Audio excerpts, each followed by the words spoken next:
informed and entertained. Are you not entertained? Is this not why you are here? And now, The Lunch Hour with Mr. Credit on ESPN Radio 1700. All right, welcome. Happy Friday. It's your lunch hour. Mr. Credit is here, guaranteeing to make you smarter than everyone else and having a whole lot of fun doing it. Great guests in the studio today. Welcoming back. It seems like you were just here yesterday. I know, it does. Mr. Craig Gusson is back in the studio today from Auerbach and Gusson. He's our health insurance broker and health reform expert today. You know, a lot of times, Craig, we've been having you on the show. We just kind of do updates on the newest stuff about, Affordable Care Act and things like that. Today I'm going to go a little deeper. I'm going to ask Craig some questions that you might be thinking. So make sure you stick around for that. And we have a first-timer also on the show today. Brett Dickinson is here from Pacific Sotheby's. Brett, what's up, my friend? Well, it's really great to be here. First time, of course. And I look forward to chatting with you about you have a great agenda. Yeah, we do. And then let's jump right in. I mean, the market's down a little bit today, but we were down largely yesterday, over 230 points in the Dow Jones Industrial Average. A lot of those declines, if you go and you look closely at what people were saying and the concerns that were kind of surfacing, the majority of those concerns were caused by stuff that happened in China. And a lot of people believe the music has to stop at some point over there with all the things that have been happening in China over the past decade, building entire cities that no one lives in, and just all the weird things they've been doing, currency manipulation. Some people think it'll be sooner rather than later.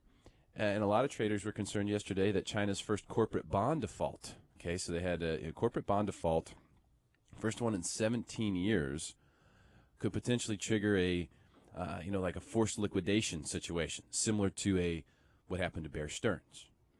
And it was right in the beginning of the financial collapse here, which ended up being a worldwide collapse.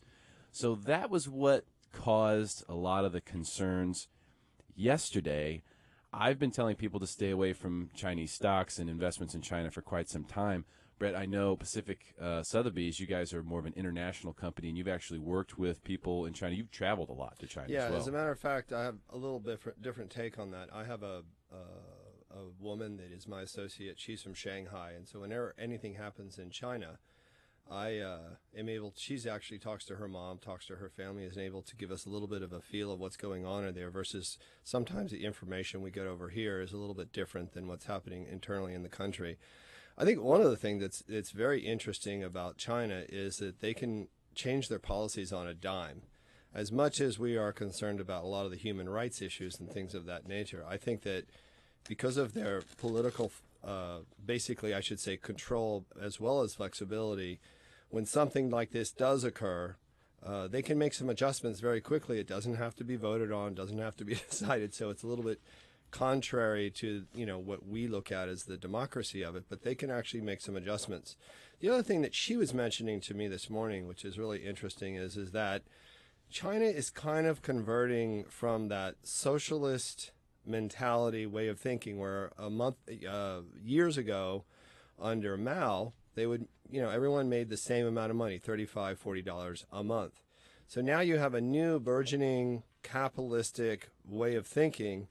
And she seems to think, and her family seems to think, that it's actually good for China because, in a way, everything's just gone up at a crazy rate, which is actually really unrealistic once an economy starts to develop. So you think they're just experiencing growing pains of capitalism? That's what I think. And, her perspective and our perspective is that, not unlike what happened in the U.S., if you noticed, we did start to have that collapse. But the Fed came in and really helped everybody out in the way that back, if you study historically what happened in the Depression, the policies that came after the collapse of the stock market were the exact opposite of the policies we had today. And Bernanke studied all that. That was one of the reasons that he was the Fed chairman, was because he was so educated and adept and actually had written many papers on post-Depression era. And so he actually instituted policies that were very different than the policies that were instituted at that time. And so one thing we got to remember is that everybody that's in the Chinese government in terms of their financial institutions has been educated in the States. So basically a lot of the people in there their hierarchy in their network are graduates from our Ivy Leagues and our most sophisticated financial institutions. And that may be true, but that's not going to keep people from losing money who have invested in these Chinese companies, and especially these stocks and these ETFs, which are going to experience those pains. And that's kind of so it went from what would be considered to be like a value investment back in the Mao days and things like that, where you may have seen steady long-term increases, to a growth investment where it's going to have some wild fluctuations. Those fluctuations have been higher for the most part over the course of the last decade, but you're also going to experience some pain. That's part of it, and I think a lot of that pain is coming soon. Now, why that would affect the American stock market so significantly, I don't quite understand. I think people might have that a little bit backwards, because while there may be some implications for some of the companies that have big business in China, it doesn't mean that they won't be able to divert resources and capture market share in other places, or continue to capture market share in China, even though the government or some of the companies there aren't doing well. So I agree that it's a mistake to look at it as a bad thing for most investors, especially U.S. investors, but I also think you have to be very, very cautious about investing in China. Look at it from a real estate perspective, Brett. I mean, would you buy real estate in China or buy real estate here in the United States? Well, number one is buying real estate in China, as much as it is going up like crazy, is a very different experience. It's about a 3-day event. So, yeah, I would much prefer. Oh, it's incredible the way it happens over there, versus where it happens here. And a lot of countries are not so dissimilar from that. But China in particular, it's very interesting. When you go to buy a piece of real estate, you go to kind of a square, a market area,